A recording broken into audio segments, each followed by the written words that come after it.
Hey, everybody. Welcome back to the Outcomes Rocket. Super excited to have you join us on this series about leading and really doing a fantastic job with sales teams in Medtech. I have the privilege of hosting an extraordinary guest today. His name is Jacob Carr. He's a highly accomplished leader with a demonstrated track record of success in the medical device industry. His passion for improving patient outcomes really honed his expertise in revenue strategy, sales enablement, and operations. He serves as a director of Sales Enablement and Strategy at NICO Corporation, and I'm excited to host him here today. Jake, welcome to the podcast. Thanks, Saul. Excited to be here. Excited to have you here, and we're gonna dive into really some of the topics around technology acquisition and onboarding and things that medtech leaders should keep in mind. But before we do, Jake, I'd love to just give you the stage and sort of just for you to share a little bit more about NICO Corporation, the work that you guys do. Sure. Appreciate it. So before I get into, how NICO Corporation does what they do, I'd like to talk about more about why we do what we do. So NICO really focuses on addressing two very, very awful disease states for anyone, and that is brain tumor. Any diagnosis of brain tumor is a devastating diagnosis for any patient and family. And so we are really focused on that disease state. And then the other side that we're focused on is hemorrhagic stroke. Now, a lot of people are very familiar with ischemic stroke and thrombectomy and the giant boom thrombectomy caused in relieving that disease state in the early 2000s and even continues today. But hemorrhagic stroke is much more debilitating. In fact, it's the most deadly and debilitating form of stroke there is. In fact, over 100,000 patients experience an ICH or hemorrhagic stroke in any given year. And the mortality rate for those patients is between 30 and 60%. And it's around 70 or 90% of those who survive are in a very either a vegetative state or need medical assistance for the rest of their life. So it's incredibly debilitating. And as you can imagine, that comes with a cost. All that increased care, increased time in the ICU. It's also the costliest form of stroke. So those are the two areas that NICO really focuses in on and trying to provide better patient outcomes and economic outcomes too. There's always that double-sided focus now in healthcare. You have to not only provide a better clinical outcome, but a better economic outcome as well. So that's really what NICO focuses on.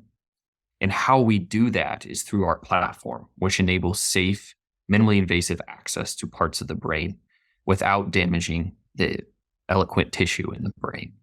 We then have a further platform that allows us to remove whatever lesion is in the brain, whether that be a tumor or a hematoma. And then finally, on our platform, we have the ability to preserve whatever is resected out of the brain, which is incredibly important for the forefront of personal technology or precision medicine, keeping that tissue alive so you can come up with custom medications and pharmaceuticals for the treatment of that disease. And that's really what NICO, or how NICO does that, and why we do it, and why we get up every day and are excited to bring our technologies to the market. That's fantastic. Jake, I think it's groundbreaking technology that offers hope to a disease state that really doesn't have solutions today. So kudos to you and the team for doing what you do. And by the way, folks, NICO Corp, Jake and the team over there, they're in hyper growth mode. They're growing fast, and with that growth comes responsibility. And today we're going to be really diving into some of the things around how do you manage that type of growth? How do you stay organized? And so as we dive into this, Jake, talk to us about what some of those challenges were and why you needed new software to help with that. Sure. Yeah. So just a little background, our business has been growing double-digit growth for the past 2 or 3 years while maintaining the same size sales team. Huge. And inevitably, we started to see a maximum bandwidth that our sales team could reach, any one rep. And we knew that we had to grow and we were going to scale. And so I think one component of growing your business, especially if you have double-digit growth back to back to back and you want to continue that exponential growth, is that you're going to have to add the number of people on your team or add channels to your team. But the other part of it and the other component of it is you have to increase the bandwidth to allow the reps that you have to be more effective in front of the customer. If you can increase that effectiveness, the amount of new reps you have to hire reduces. And so that can also help you maintain high levels of ARR, et cetera. So that's one portion of the issue that we were coming across. The other one was that we needed better information, more accurate information at a manager and executive level to make strategic level decisions. And so what we were really trying to solve is figure out what was going to be best to maybe approach and solve for both of those scenarios. And as you can imagine, there are a lot of different technology platforms out there, but those are a unique set of stakeholders because you have a very tactical stakeholder in the rep who needs information that helps them do their job on a daily basis. And then you have a very strategic stakeholder who needs aggregated data and trends in order to make strategic decisions about the business. And so that really led us to a more deep search into figuring out what the solution can be. And I think it's important here. I've kind of run over it, but the important part here is identifying your stakeholders, identifying how those stakeholders need to interact with whatever solution you're going to have in order to maximize the effectiveness of whatever your investment is. Truly, and it's difficult to do, right? So you have, on the one hand, the need for strategic business leaders to make choices to kind of chart the growth of the business, and then the tactical piece. You know you needed it. So how did you get started?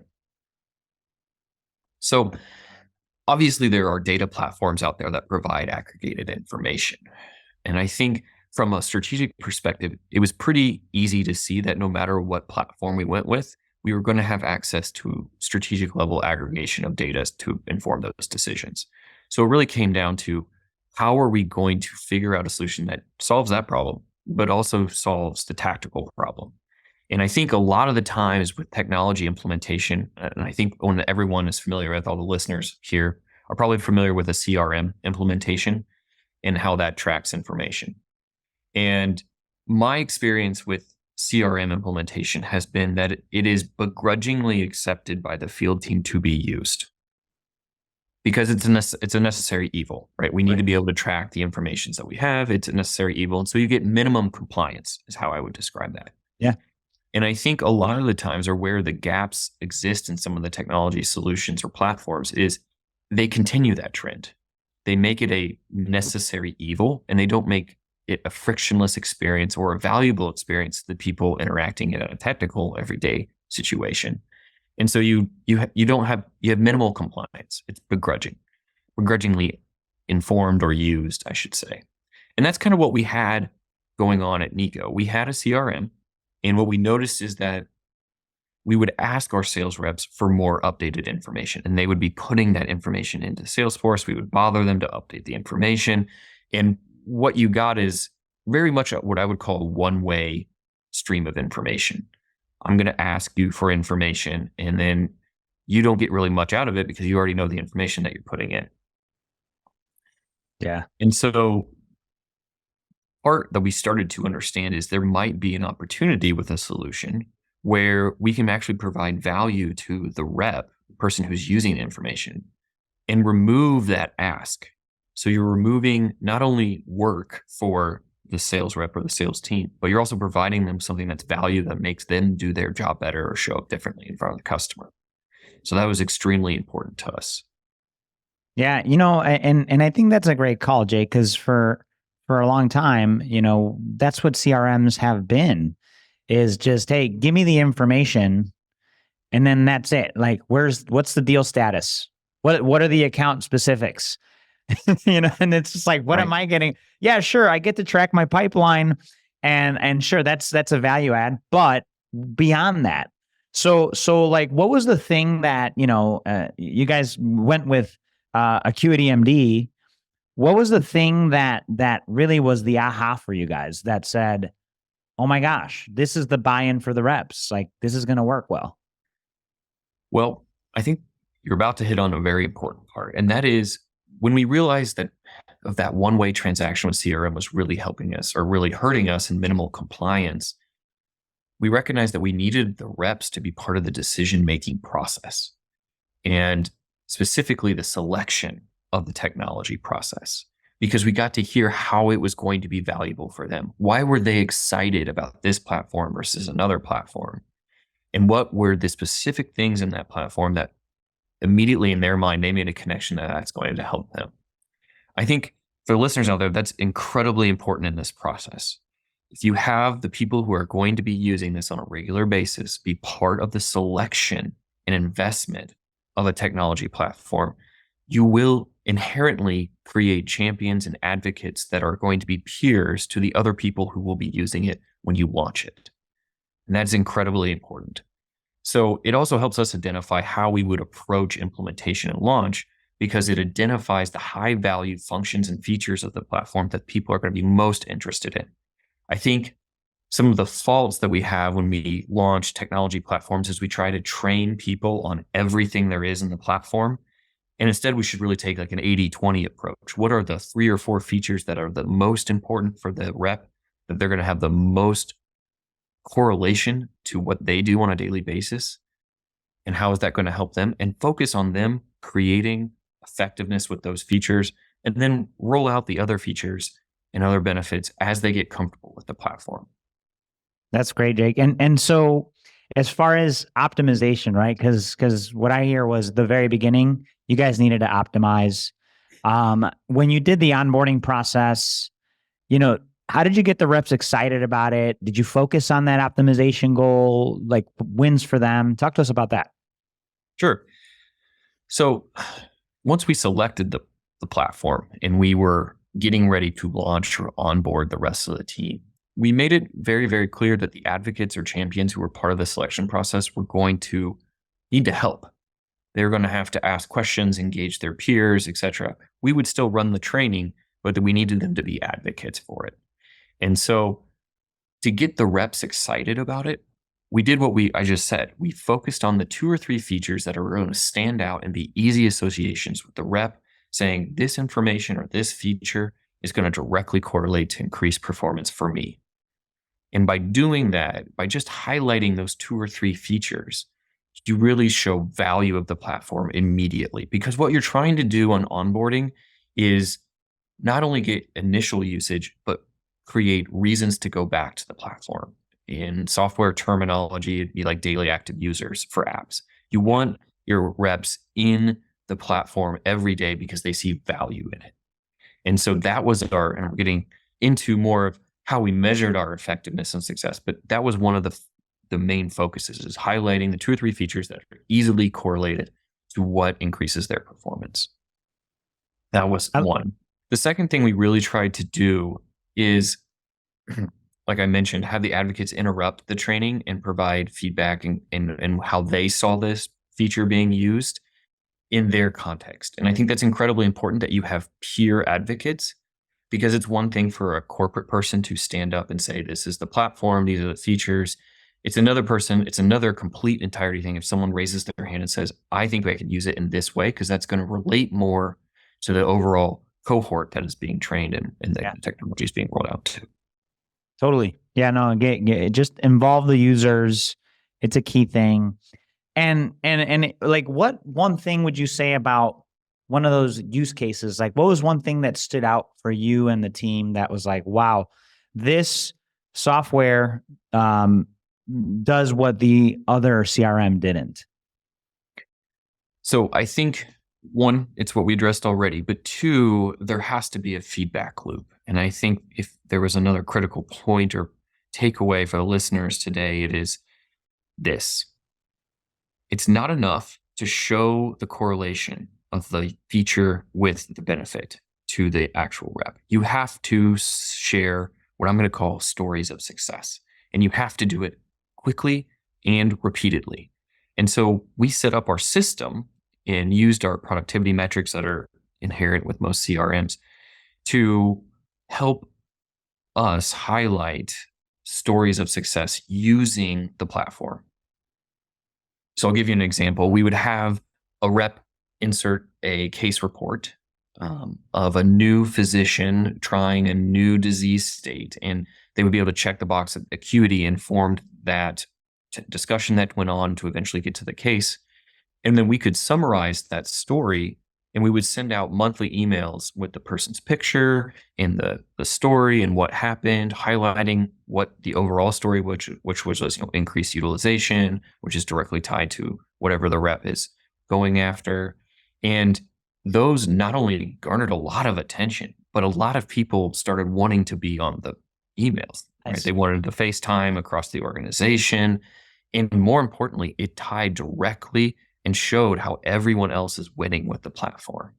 And I can't emphasize that enough, that showing how peers are using the platform and creating wins has more value than the corporate team saying, here's how you should use the platform. Here's how you should use, or here's going to be a win of success. So it's really about creating that co-learning and co-support with the peer organization, the peer cohort. That's fantastic. Thank you, Jake. And how about mandating usage? I know that's a topic of discussion. Do you do it? What's your perspective there? Yeah, I think it's good, but if you do it right, it shouldn't need to be mandated. And so let me give you an example. I think utilization is very important after a training because you have to keep it top of mind. And so the only way to do that is obviously to highlight the features like we talked about, but also have the managers who have ultimate responsibility for these reps to have them send 2 to 3 things that they learned to their managers within a week of the training, not during the training, but within the week of the training. That forces them to get back on the platform. It forces them to either self-acknowledge or subconsciously acknowledge that this platform has value because you learned something from it. Yeah. And 3, you can actually prevent people just putting things that are already known because it's going to the manager who most likely knows that territory and can vet out very quickly that that's something that they already knew. So it creates a trifold focus there. And then finally, you have to have a medium-term engagement where you need to have at least 5 productivity metrics where you have associated acuity with that meeting, case, etc. And you track that and the manager has to make that accountable.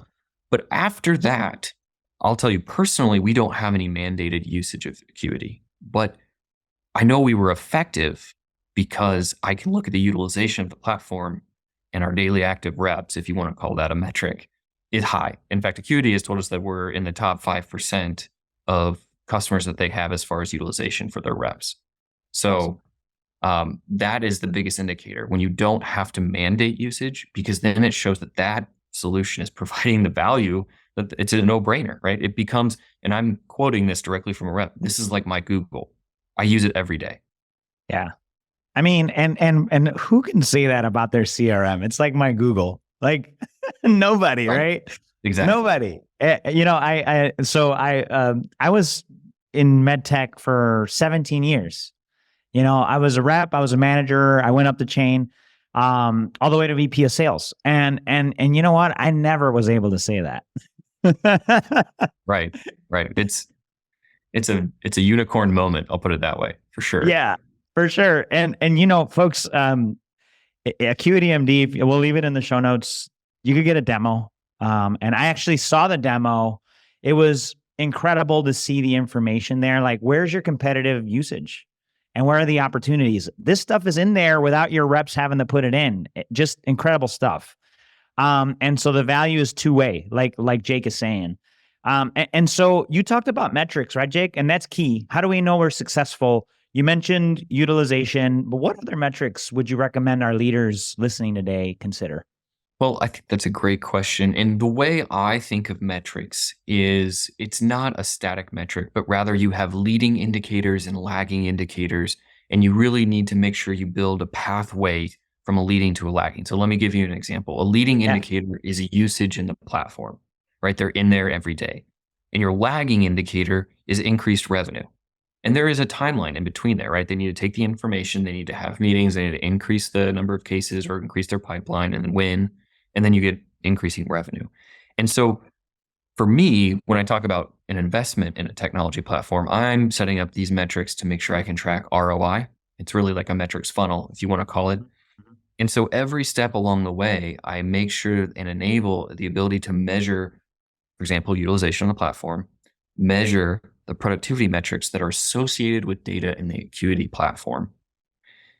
And then finally, any revenue associated with the Acuity platform. And so you have the full timeline or spectrum of your metrics to understand where your fall off is, where your throughput is, all influenced by the investment in the technology platform. And so that's how I set up the metrics. And it's great because the executive team loves to see that, right? They love to see that there's been a return on the investment, that it's providing value to the business. And to do so, I think is just a great way to go about any type of implementation or technology platform implementation. Love that. No, I really appreciate that. Something for all of us to think about. Making sure those metrics are in place to show the ROI is key. So we're here at the end, Jake. I really have enjoyed our discussion on this. Obviously, besides having people check out NICO Corporation and the amazing work you guys are doing to transform care, what's a takeaway you'd want our audience to walk away with? Scaling is very challenging. It's challenging no matter what. And I think obviously adding headcount and understanding how that changes culture is important. And it's a completely different discussion. But I think for this discussion, what I'd want the listeners to walk away from is, if you are going to make your reps more effective in front of the customers and by using a technology platform, you really need to hammer in what's in it for them.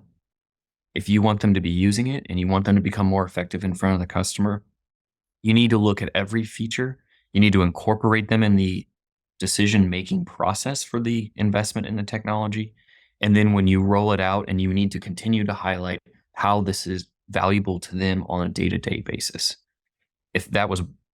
I know that's easy to say, but hopefully through the conversation we've just had, people get a better understanding, listeners get a better understanding of how you do that in actuality. And I think that will only lead to a higher probability of success for any type of implementation. Great takeaway there, Jake. And I really appreciate you taking the time to be with us today. And folks, if you want double-digit growth, if you want ways to scale your organization like Jake and his team at NICO Corporation have, certainly be mindful and thoughtful and intentional about how you use your CRM. Certainly ways to achieve that through the platform that he and the team are using there. Jake, thanks for your time today. Looking forward to staying in touch. Thanks, Saul. It was a great conversation.